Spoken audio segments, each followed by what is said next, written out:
وعلى آله التقى وعلى أصحابه المجتبى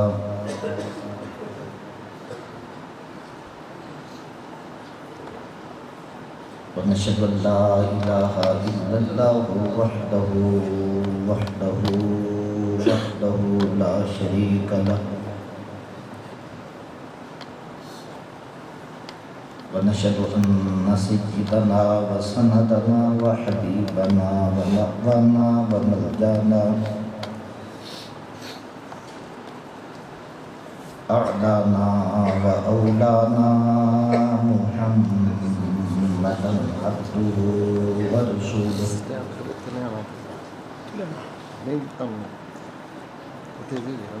أما بعد فأعوذ بالله من الشيطان الرجيم بسم الله الرحمن الرحيم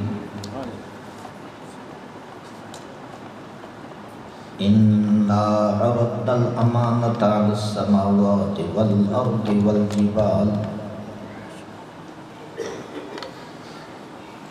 فأبين أن يحملنها وأشفقن منها وحملها الإنسان إنه كان ظلوما جهولا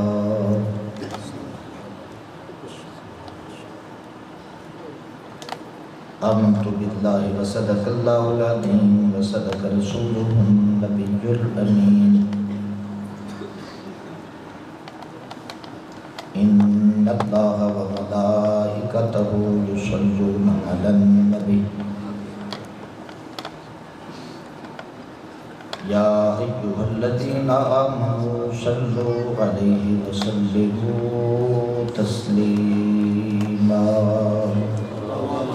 اللهم صل على سيدنا وعلى آل سيدنا وصحبه سيدنا مولانا محمد وبارك وسلم وصل عليه مل کے پڑھیں الصلاۃ والسلام علیک یا سیدی یا رسول اللہ الصلاۃ والسلام علیک یا سیدی یا حبیب اللہ وعلی آلک واصحابک یا سیدی یا نور اللہ.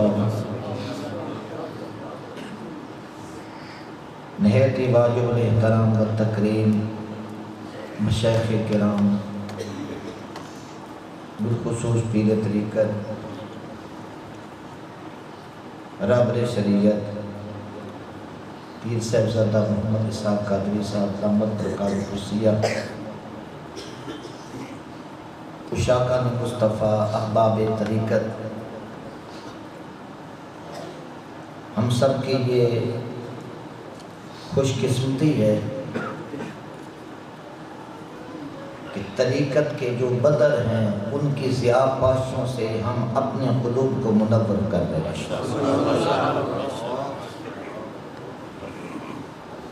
اس میں کوئی شک نہیں کہ یہ وہ پاک ہستیاں تھیں جن کے سانسوں سے رب کی محبت کی خوشبو آتی تھی.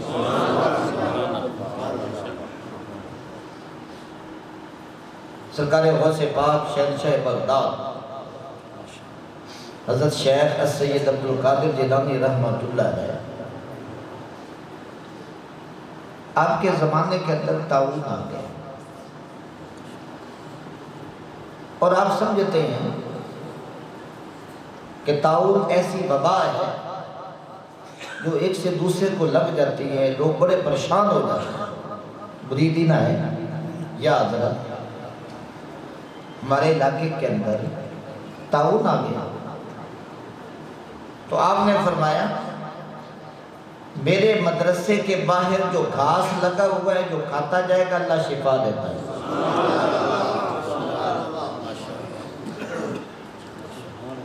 شیخ عبدالحق محدث دہلوی رحمۃ اللہ علیہ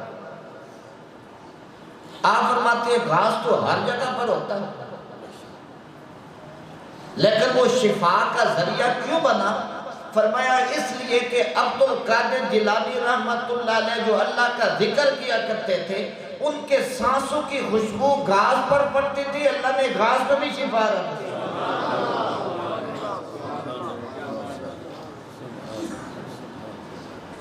کاس ختم ہو گیا.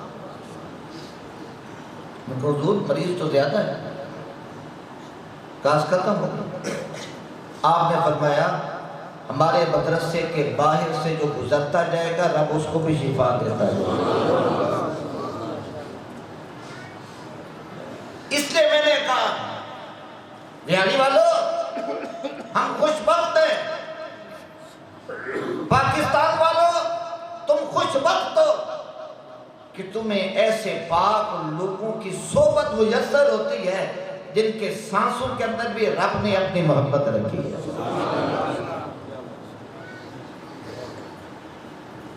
اور اللہ والے کا جو ہم عرس مناتے ہیں اس کے طرف میں تھوڑا سا اشارہ کر کے اپنے موضوع کی طرف جاؤں گا کہ سرکار غوث پاک عبدالقادر جیلانی رحمۃ اللہ علیہ آپ پر جب آخری وقت آیا، میں نے علامہ اسماعیل حقی رحمۃ اللہ علیہ کی آج ہی تفسیر روح البیان میں جو موضوع میرے ذمہ لگایا گیا تھا اس کے ریلیٹڈ میں نے پڑھا تو علامہ اسماعیل حقی رحمۃ اللہ علیہ فرماتے ہیں جب عبدالقادر جیلانی پر آخری وقت آیا آپ اٹھ کر بیٹھ کر سجدے کے اندر چلے گئے اور مریدوں سے کہا جو کچھ ہم دیکھتے تھے وہ کچھ اور ہے لیکن آج جو دیکھ رہے ہیں یہ حقیقت ہے.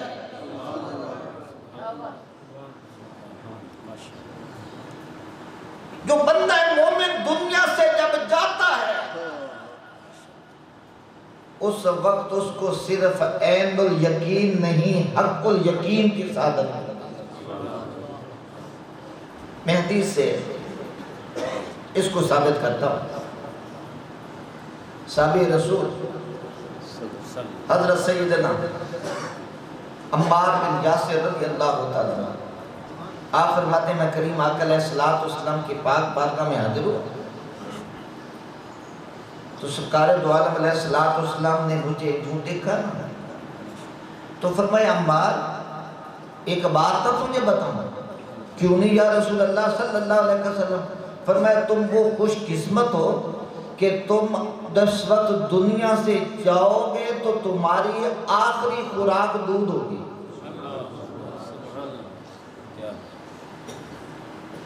نبی پاک صاحب الاولاد صلی اللہ علیہ وسلم نے ارشاد فرمایا عمار جب تمہیں موت آئے گی میں تمہیں ایک نشانی نہ بتاؤں؟ کیوں نہیں یا رسول اللہ صلی اللہ علیہ وسلم؟ فرمایا تمہاری آخری غذا دودھ ہوگا. فرمایا میں نے اپنے پلے باندھ لیے لیکن شہادت کے منتظر کہ کریم آقا علیہ السلام نے ارشاد فرمایا تم شہید بھی ہو گئے اور تمہاری غذا آخری دودھ ہوگی.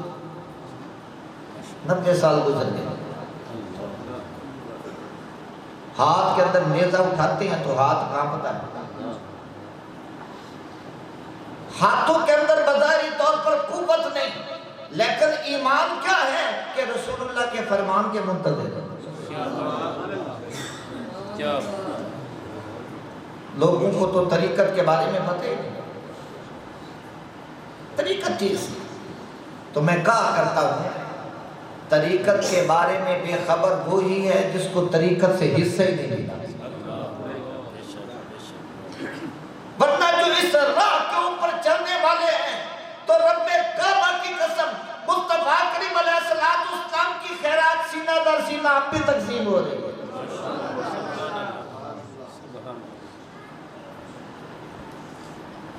حضرت عمار بن یاسر رضی اللہ تعالیٰ عنہ آپ نے نیزہ اٹھاتے ہیں ہاتھ کانپتا ہے. جنگ صفین کے اندر آپ نے نیزہ اٹھایا جہاد کے لیے چلے لڑائی کے لیے چلے جنگ کے لیے نکلے. لوگوں نے کہا آپ سے تو نیزہ نہیں اٹھایا جاتا.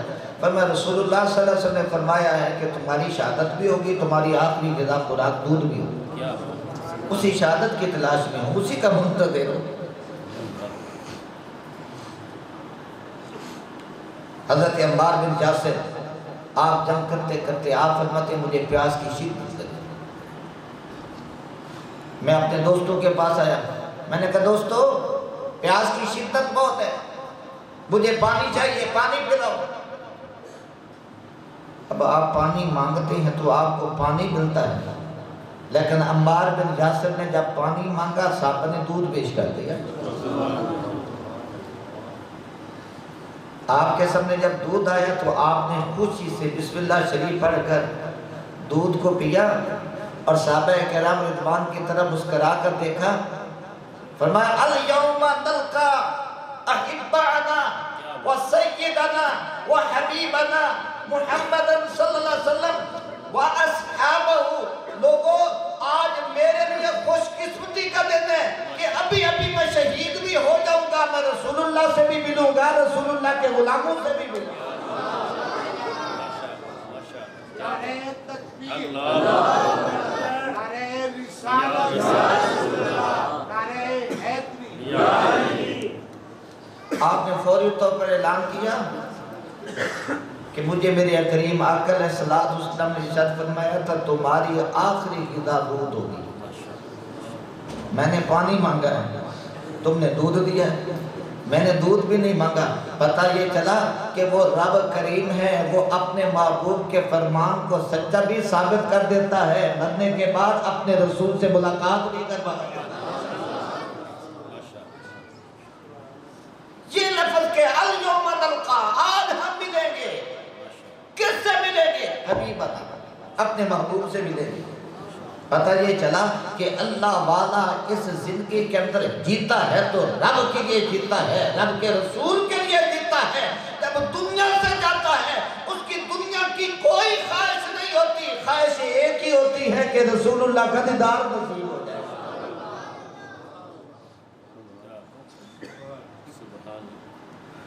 علامہ اسماعیل حقی رحمت اللہ علیہ آپ فرماتے ہیں، صاحب المسنوی مولانا روم رحمت اللہ علیہ، آپ کے جب انتقال کا وقت آیا تو دروازے کے اوپر آ کر کسی نے دستک دی۔ جب دستک دی، دستک دینے والا کوئی نظر نہ آیا، دوبارہ دستک دی، پھر دینے والا کوئی نظر نہ آیا، پھر دستک ہوئی، آپ دوڑ کر گئے، آپ نے فرمایا جلدی آ دوستا، دل بڑا تیار ہے، رسول اللہ کی ملاقات کے لیے بےتاب ہے، جلدی کرو میری روح قبض کرو، کلمہ پڑھا اللہ کو پیارو۔ بھائیو، اولیاء اللہ کا اس دنیا سے اندر جانا رب کی رضا کے لیے ہوتا ہے، ان کا زندہ رہنا بھی رب کی رضا کے لیے ہوتا ہے، ان کا دنیا سے پردہ فرما جانا بھی اللہ کی محبت کے لیے ہوتا ہے۔ اس لیے میرے آقا علیہ السلام نے ارشاد فرمایا جو اللہ سے ملنا پسند کرتا ہے رب بھی اس کی ملاقات کو پسند فرماتا ہے۔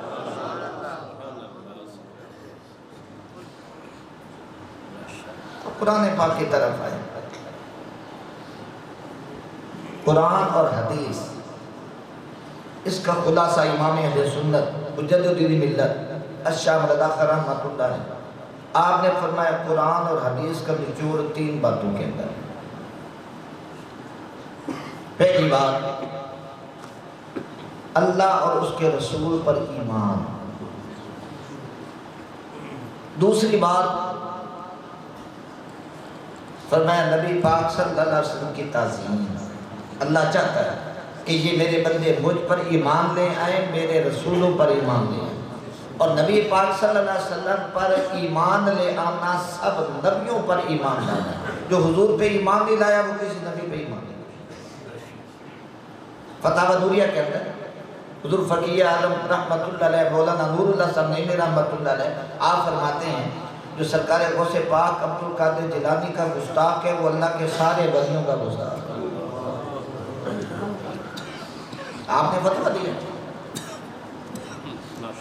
فرمایا جس طرح نبی پاک صلی اللہ علیہ وسلم کا گستاخ ہے وہ رب کا بھی گستاخ ہے، سارے نبیوں کا گستاخ ہے، سارے رسولوں کا گستاخ ہے۔ فرمایا عبد القادر جیلانی وہ شہنشاہ طریقت ہیں کہ جو ان کا گستاخ ہے وہ اللہ کے ہر ولی کا گستاخ ہے،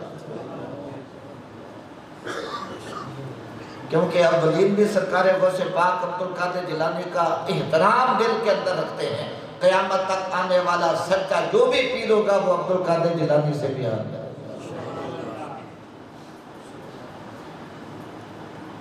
پہلی بات اللہ اور اللہ کے رسول پہ ایمان، دوسری بات نبی پاک صلی اللہ علیہ وسلم کی تعظیم، تیسری بات فرمایا اللہ کی عبادت۔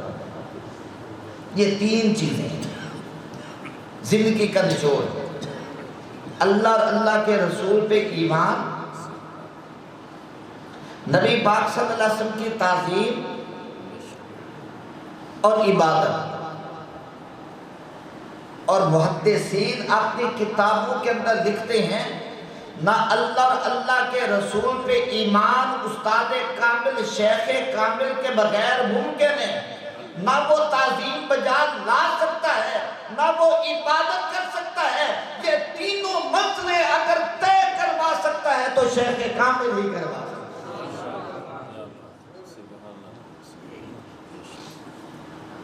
مثال کے طور پر ادب کیسے سیکھیں؟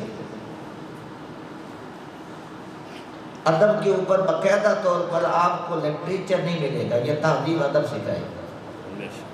مثال کے طور پر صحابہ کرام رضوان، ان کو ادب کس نے سکھایا؟ آپ کہیں گے نبی پاک صلی اللہ علیہ وسلم۔ نبی پاک صلی اللہ علیہ وسلم تو ہیں ہی کائنات کے لیے رحمت، لیکن اللہ نے جبریل امین کو بھیجا بارگاہ مصطفیٰ میں، دو زانوں بٹھا کر بتا دیا صحابہ یوں میرے محبوب کا ادب کیا کرتے۔ ادب کہاں سے سیکھیں؟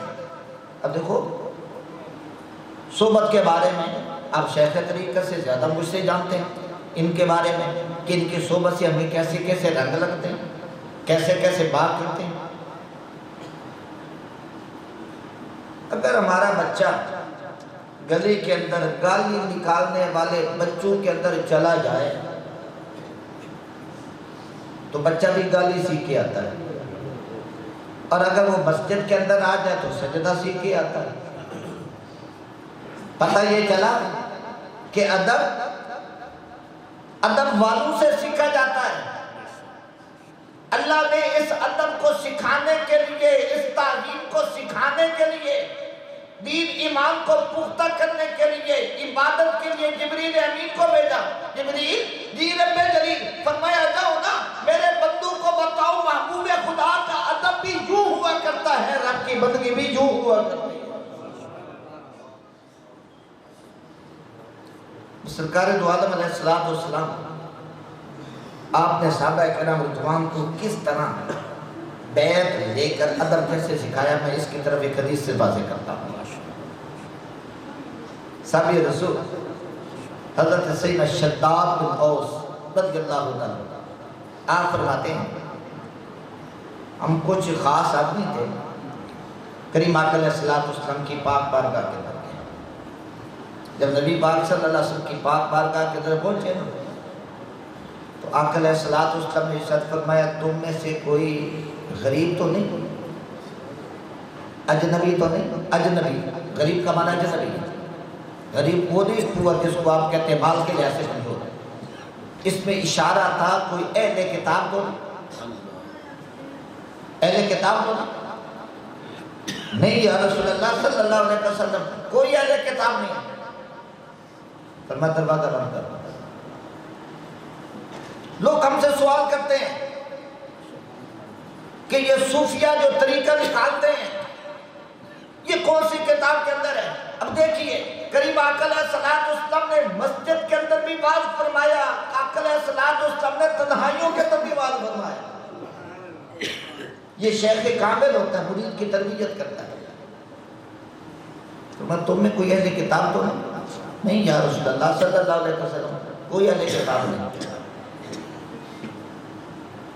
پھر میں ہاتھ بلند کروں، کریم آقا علیہ السلام نے یوں ہاتھ بلند کر دیا، پھر میں ہم نے بھی ہاتھ بلند کر دیا، اور نبی پاک صلی اللہ علیہ وسلم نے پڑھا لا الہ الا اللہ، پڑھتے رہے لا الہ الا اللہ، لا الہ الا اللہ، لا الہ الا اللہ، پڑھتے رہے۔ کریم آقا علیہ السلام آپ نے ہاتھ نیچے کیے اور میں الحمدللہ، اللہ تیرا شکر ہے یا اللہ تو نے مجھے بھیجا تھا لا الہ الا اللہ کے پیغام کے لیے، میں نے یہ پیغام اپنے صحابہ کے اندر منتقل کر دیا۔ مولا تو نے وعدہ فرمایا ہے جو اس پیغام کو مان لے گا وہ اس کو میں جنت عطا کروں گا۔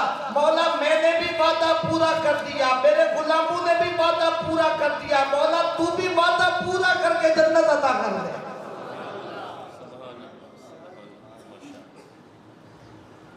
اب یہاں پر کریم آقا علیہ السلام نے صحابہ کرام رضوان کے دلوں کے اندر لا الہ الا اللہ کو پیوست کیا، اور یہ پیوست کرتے ہوئے کریم آقا علیہ السلام نے ہاتھ خود بھی بلند فرمائے، صحابہ نے بھی بلند فرمائے۔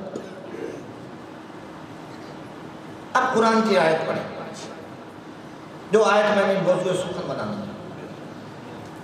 اللہ ارشاد فرماتا ہے اِنَّ عَرَضْنَا الْأَمَانَةَ عَلَى السَّمَاوَاتِ وَالْأَرْضِ، بے شک ہم نے امانت کو پیش کیا زمین پر، آسمانوں پر، والجبال پہاڑوں پر، فَأَبَيْنَا أَن يَحْمِلْنَهَا، سب نے انکار کر دیا، مولا ہم نہیں اٹھا سکتے، وَأَشْفَقْنَ مِنْهَا، اور ڈر گئے۔ اب تفسیر کی کتب میں، تفاسیر کی کتب کے اندر علامہ اسماعیل حقی رحمۃ اللہ علیہ آپ فرماتے ہیں روز ازل کے اندر اللہ تعالیٰ نے ایک گٹھڑی بنائی، اس گٹھڑی کے اندر لا الہ الا اللہ، اور یہی کلمہ ہماری جان ہے، یہی کلمہ ہماری ایمان ہے، یہی صوفیاء کرام علیہ رضوان اپنے مرید کے دل کے اندر ثابت کرتے ہیں، پیران کرام وہی کام کرتے ہیں جو رسول اللہ نے فرمایا۔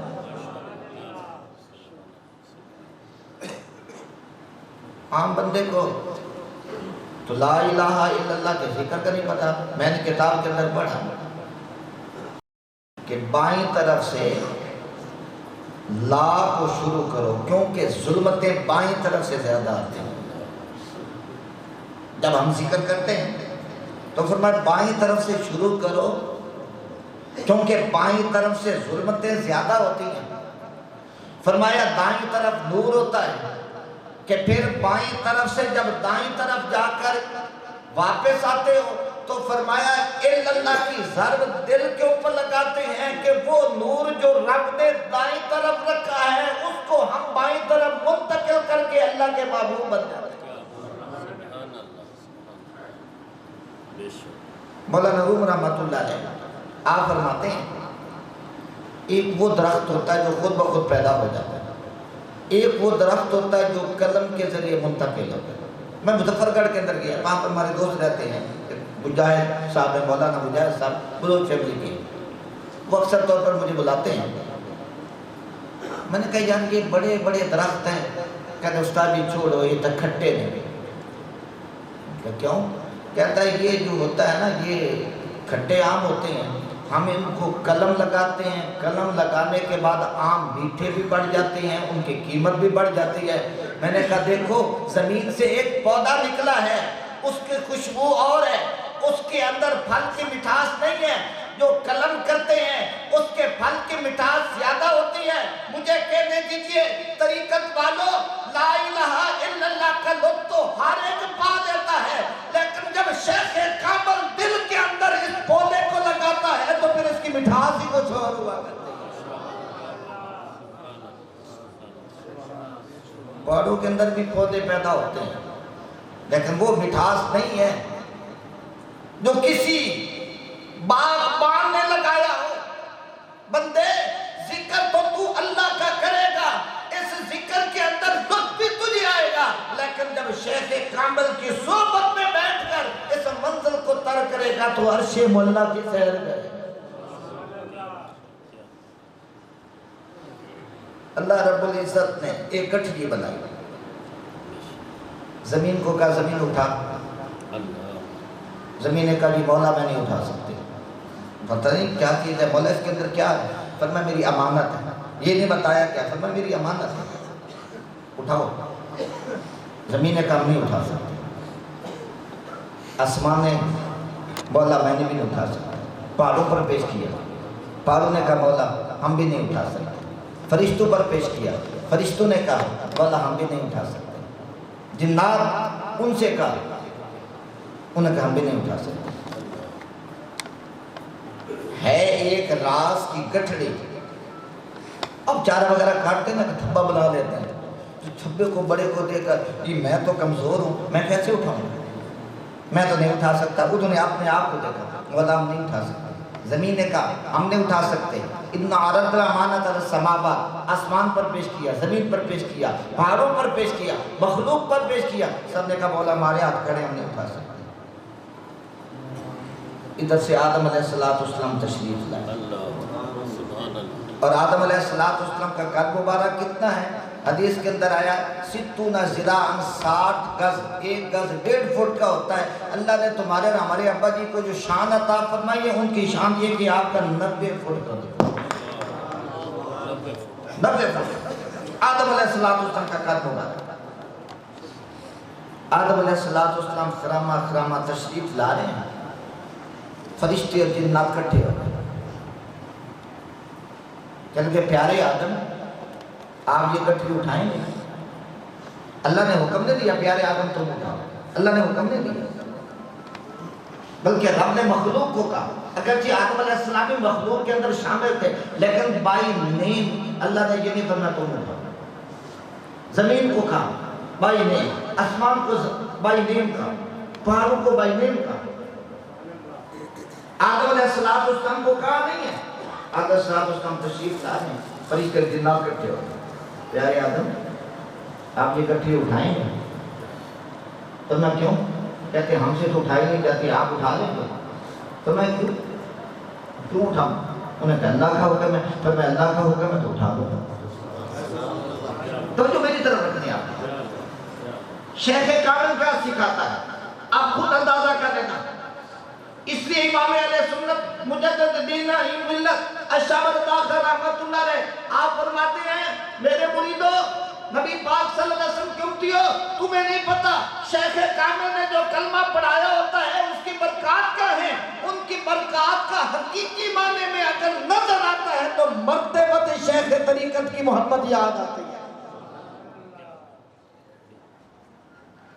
دنیا کے اندر تو کہتا ہے کہ پتہ نہیں, کلمہ تو میں بھی پڑھ لیتا ہوں, کلمہ شیخ کامل نے بھی پڑھایا, لیکن شیخ کامل اس کے کلمے پڑھانے کی جو برکات ہیں وہ بڑھتے وقت تمہیں خوب اپنی آنکھوں سے نظر آ جائیں گے. یہ امام اہل سنت فرماتے ہیں. فرشتوں نے کہا پیارے آدم آپ اٹھا لیں گے؟ اب میں کیوں اٹھاؤں؟ فرمایا اللہ کا حکم ہے. فرمایا اللہ کا حکم ہے تو اٹھا لوں گا.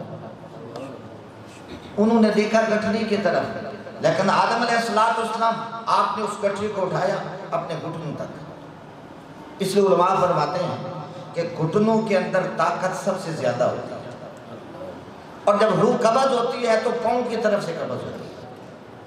پہلے دائیں پاؤں سے, بائیں پاؤں سے, پھر دائیں ہاتھ سے, بائیں ہاتھ سے, یہ روح اس طرح قبض ہو کر ساری چیز سمٹ کر دل کے اندر آتی ہے. پھر دل سے آگے جس وقت آدمی بے سکت ہو جاتا ہے تو دل دھڑکتا آخر تک رہتا ہے, باقی سارے جسم کو موت آ جاتی ہے, لیکن دل اللہ کی محبت سے پھر بھی تڑپ رہا ہے. آدم علیہ السلام آپ نے یہاں تک اٹھایا, انہوں نے کہا اور اٹھاؤ. آپ نے یہاں تک اٹھا لیا. انہوں نے کہا اور اٹھاؤ. آپ نے سر کے اوپر رکھ دیا. اتنے میں رب تبارک و تعالیٰ کی طرف سے آواز آئی پیارے آدم تو نے اس گٹھڑی کو اٹھا لیا ہے, میں نے راضی ہو کر تجھے شان یہ عطا کی ہے کہ ساری مخلوق کا سردار تجھے بنا دیا. امتحان تھا اور سرداری دینی تھی, نوازنا تھا. فرشتوں نے عرض کی مولا تو نے پیارے آدم کے اندر طاقت زیادہ رکھی تبھی انہوں نے اٹھا لیا.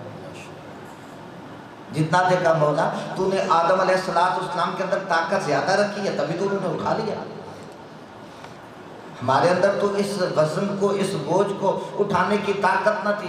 آدم نے کیسے اٹھا لیا؟ پتہ یہ چلا تو نے پیارے آدم کے اندر طاقت زیادہ رکھی ہے. فرمایا فرشتوں تمہیں نہیں پتا، تمہاری نگاہ گٹھری پر تھی، آدم کی نگاہ میری ذات پر تھی.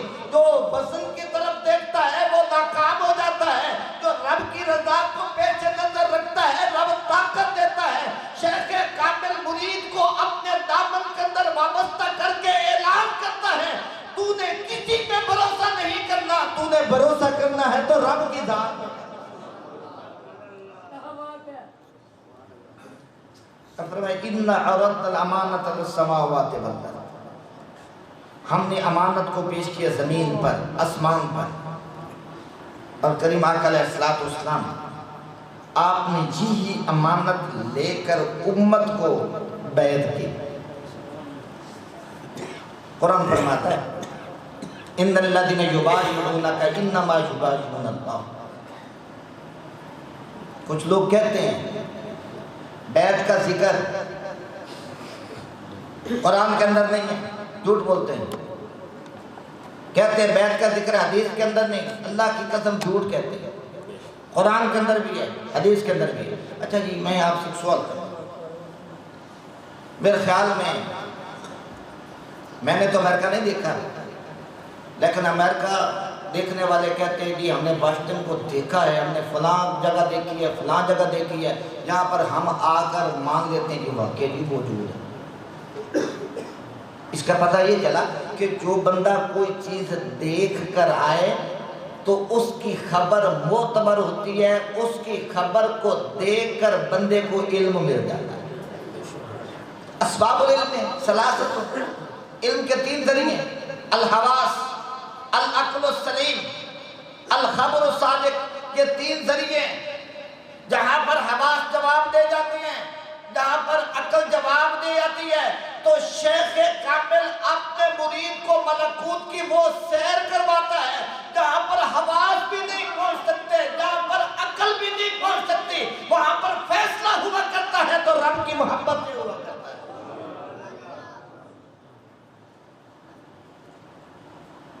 جتنے بھی صوفیاء کرام ہیں، حضور بابا صاحب رحمۃ اللہ علیہ یہ کسی کے مرید ہے، یہ حقیقی بات ہے کہ مرید ہے، ان کی کتابوں کے اندر ذکر ہے. تو ان بزرگوں نے پھر غلط کیا ہے، جنید بغدادی نے غلط کیا ہے، حضرت سید داؤد طائی نے غلط کیا ہے، بختیار کاکی رحمۃ اللہ علیہ نے غلط کیا ہے. نہیں، عقل کے اندر تجھے نہیں پتا ظاہری نعمت ہو اس کا چشمہ بھی رسول اللہ کی ذات ہے، باطنی نعمت ہو اس کا چشمہ بھی رسول اللہ کی ذات ہے.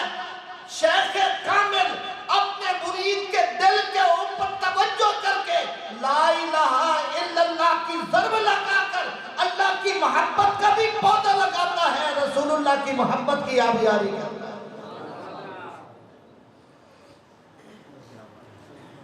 اس کی ایک مثال سے کہہ کر میں اپنی بات کو ختم کروں. یہ آدھا گھنٹہ کہا گیا تھا، ٹائم ہو گیا تقریباً. ایک تھا عیسائی راہب، اس نے حدیث پڑھی اتقوا فراست المؤمن فإنه ينظر بنور اللہ. مومن کے نور فراست سے بچو، وہ اللہ کے نور سے دیکھ لیتا. وہ کہتے ہیں یار یہ کیسے دیکھ لے؟ جس طرح کے لوگ کہتے ہیں یار یہ صوفیہ ہوتے کیا، بلکہ اس کے اندر تو اگر اس کے اندر گفتگو کی جائے نا تو میرے خیال کے مطابق یہ اتنا مزیدار موضوع ہے کہ اس کے اوپر 2-2.5 گھنٹے درکار ہے. مثال کے طور پر حضرت یہ سرستن کا جبہ شریف پہنا ہے، انہوں نے اپنے رنگ کا جبہ شریف پہنا ہے. صوفیہ کرام اس جبے کو آگے کس کو پہناتے تھے؟ فرمایا اس جبے کے اندر بیٹھ کر اللہ کا اتنا ذکر کرتے تھے کہ اس کے ایک ایک ذرے کے اندر رب کی محبت کی خوشبو آتی تھی. وہ پہنا کر دعا دے کر اس کو بھی کامیاب کر دیا. اور کچھ کو اس طرح کرتے تھے. آپ نے گدڑی کا لباس دیکھا ہوگا، نیچے جو ہے وہ مختلف رنگوں کی چھوٹی چھوٹی ٹاکیاں، چھوٹے چھوٹے ٹکڑے بنا کر ایک اس طرح کی بنائی جاتی تھی. وہ کیوں ہوا کرتے تھے؟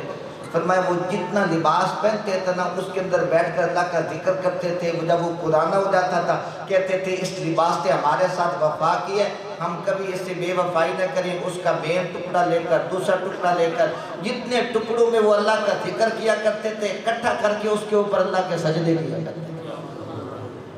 جس صوفیہ کرام نے اس طریقے سے دین کی خدمت کی ہے، لیکن ہمارا پالا پڑ گیا ان لوگوں سے جن کے بارے میں قرآن فرماتا ہے وَمَن لَمْ يَجْعَلِ اللَّهُ لَهُ نُورًا، جن کے لیے اللہ نے نور نہیں بنایا فَمَا لَهُ مِن نُور، ان کے لیے کوئی نور نہیں۔ وَمَن يُضْلِلْ، اللہ جس کو گمراہ کر دیتا ہے فَلَن تَجِدَ لَهُ وَلِيًّا مُرْشِدًا، اس کا نہ کوئی ولی ہے نہ کوئی مرشد ہے۔ یہ شیخ کامل کا نہ ہونا دلال کی نشانی ہے۔ شیطان اس بندے کو جلدی گمراہ کر دیتا ہے جو شیخ کامل کے دامن سے وابستہ نہیں ہوتا۔ اب گمراہی کیوں ہو رہی ہے؟ ایک حدیث ہے اس کا مطلب تو اپنی مرضی سے کر رہا ہے، دوسرا اپنی مرضی سے کر رہا ہے۔ امام ابن حسین فرماتے ہیں الحدیث الضالۃ الا الفقہاء، حدیثوں سے بندہ گمراہ ہو جاتا ہے، فقہاء کے سوا حدیثوں سے کوئی مدد ہی نہیں لے سکتا۔ اس بندے نے حدیث پڑھی اتقوا فراست المؤمن، مومن کے نور فراست سے بچو، وہ اللہ کے نور سے دیکھ لیتا ہے۔ یہ کیسے اللہ کے نور سے دیکھ لیتا ہے؟ عیسائی نے اندر سلیب لٹکایا، اوپر کتا پہنا، کوٹ پہنا، جبہ پہنا، سر کے اوپر امامہ، اپنے آپ کو مسلمان چھوڑ کیا۔ اللہ کے ایک نیک بندے کے پاس چلا گیا، یہ اتقوا فراست المؤمن فإنہ ينظر بنور اللہ کا مطلب کیا ہے؟ انہوں نے کہا بندہ جب نیکیاں کرتا ہے، سجدہ کرتا ہے، حلال کھاتا ہے، پاک نگاہیں رکھتا ہے، پاک لوگوں کی صحبت کے اندر بیٹھتا ہے، اللہ دل کے اوپر وہ رنگ چڑھا دیتا ہے کہ بندہ عجائبات کو بھی دیکھ لیتا ہے۔ جو اس کے اندر بڑا پہنچا ہوا ہے، میرا تو پتہ نہیں، تو پتہ نہیں یہ کن کو دیکھ لیتا ہے، مجھے تو دیکھ نہیں رہا، دوسروں کو کیا دیکھ رہا ہے؟ دوسرے کے پاس وہ بھی اسی طرح بتاتا ہے، تیسرے کے پاس، چوتھے کے پاس، چلتے چلتے سید الطیب حضرت جنید بغدادی کے پاس۔ جنید، یہ جنید فرمائے اتقوا فراست المؤمن فإنہ ينظر بنور اللہ کا کیا مطلب ہے؟ آپ نے نگاہ ولایہ سے دیکھا، یہ کیا کہنا چاہتا ہے؟ فرمایا سلیب اتار کر پھینک دے، رسول اللہ کا کلمہ پڑھے، یہ حدیث مصطفیٰ کا مطلب ہے۔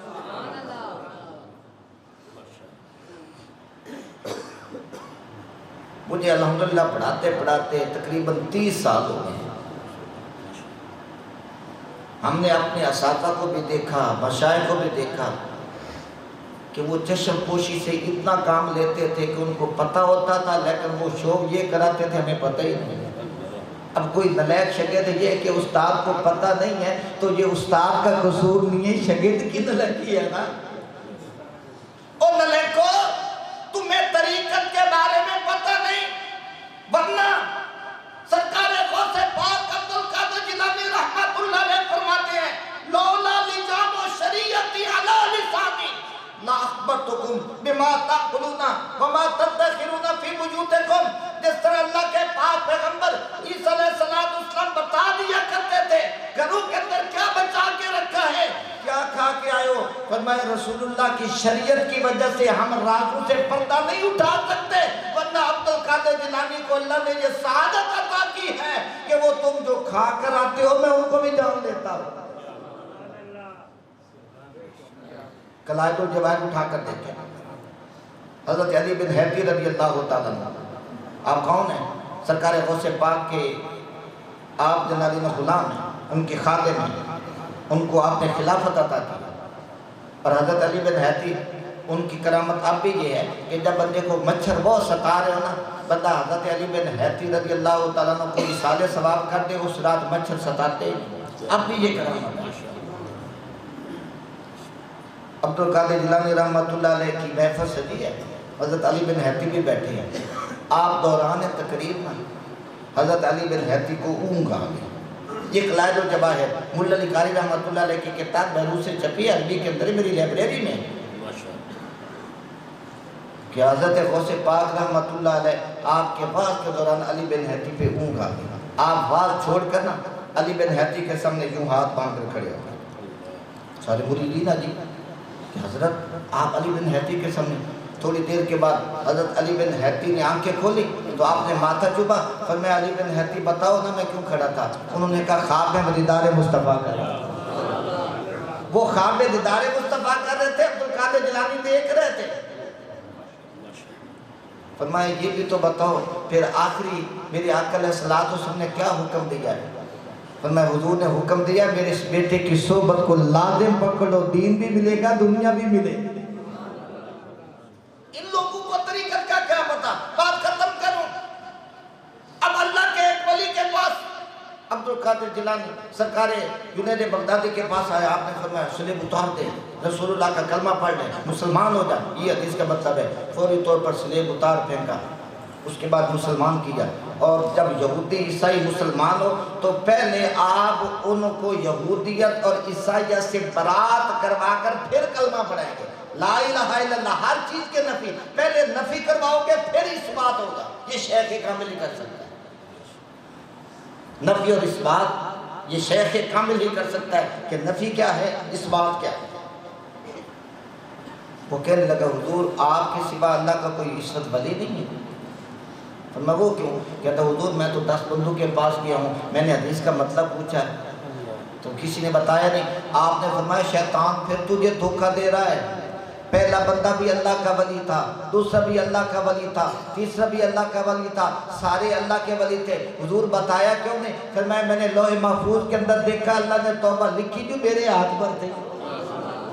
وہ ایک ڈاکٹر کے پاس جاتا ہے، شفا نہیں ملی، اس کا مطلب یہ نہیں وہ ڈاکٹر نہیں ہے۔ دوسرے کے پاس، تیسرے کے پاس، 11ویں پاس ملا، اللہ نے شفا دی، کیونکہ اللہ نے ڈاکٹر کی تدبیر، ایک ہے اللہ کی تقدیر۔ جب ڈاکٹر کی تدبیر اللہ کی تقدیر کے مطابق ہو جاتی ہے تو شفا مل جاتی ہے۔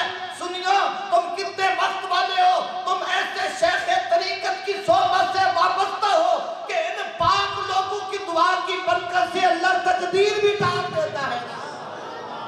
نعرہ تکبیر، نعرہ رسالت، نعرہ حیدری۔ یار ہو تجھے کیا گیا کہ تو اس پہ یقین رکھتا ہے کہ ڈاکٹر کی تدبیر اللہ کی تقدیر یہ آپس میں متفق ہو جائے تو پھر شفا ملتی ہے۔ تو یہ دعا کے بارے میں تو تیرے کریم آقا علیہ السلام نے ارشاد فرمایا دعا یرد القضا۔